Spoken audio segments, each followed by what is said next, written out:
রাজশাহীতে 31 একর জায়গায় Bangabandhu hi tech park নির্মাণ করা হয়েছে। সেখানে একটি Sheikh Kamal IT training incubation সেন্টারে সম্পূর্ণ স্টার্ট আপরা নিয়েছে। আরেকটি জয় সিলিকন টাওয়ার, সেটাও প্রায় 60-70% ইতিমধ্যেই আমরা ভাড়া দিয়ে দিয়েছি। মাননীয় প্রধানমন্ত্রী উদ্বোধন করেছেন।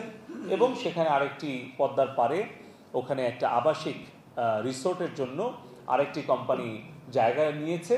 আমরা আসলে পাবলিক প্রাইভেট পার্টনারশিপের ভিত্তিতে স্টার্ট আপদেরকে, ছোট ছোট কোম্পানিকে আমরা কিছু ভর্তুকি দিয়ে সেই অফিসগুলো ব্যবহার করার জন্য দিচ্ছি।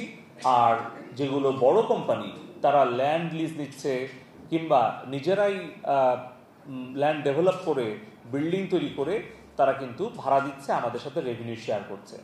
আমাদের যশোরে ছিল হচ্ছে ঢাকার বাইরে প্রথম সফটওয়্যার টেকনোলজি পার্ক।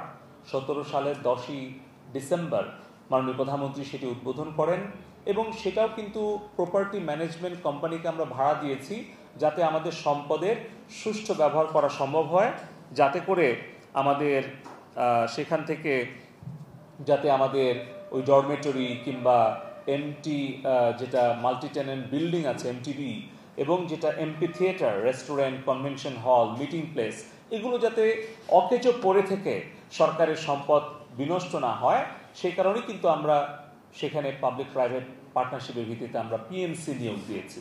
আমাদের চট্টগ্রামে যেই শেখ জামাল হাইটেক পার্ক, সেটিও কিন্তু সম্পূর্ণ আমরা ভাড়া দিয়েছি। চট্টগ্রামে হ্যালো ওয়ার্ল্ড সহ প্রায় 20-25টি স্টার্ট আপ সেখানে কাজ করছে। ঢাকা থেকেও অনেক কোম্পানি চট্টগ্রামে গিয়েছে।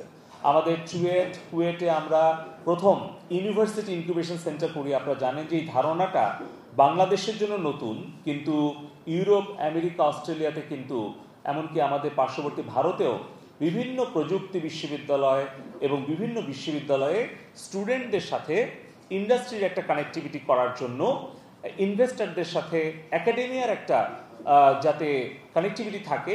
যেরকম বলা হয় যে Massachusetts institute of technology MIT তাদের প্রতিষ্ঠাকালীন সময় থেকে যে পরিমাণ উদ্ভাবন এবং উদ্ভাবনী পণ্য এসেছে, সেটার নাকি ভ্যালুয়েশন করলে বিশ্বের 10ম ধনী রাষ্ট্রের যে সম্পদ, সেরকম সম্পদ নাকি এমআইটি থেকে এমআইটি স্টুডেন্ট, টিচার, এন্টারপ্রেনাররা তৈরি করেছে।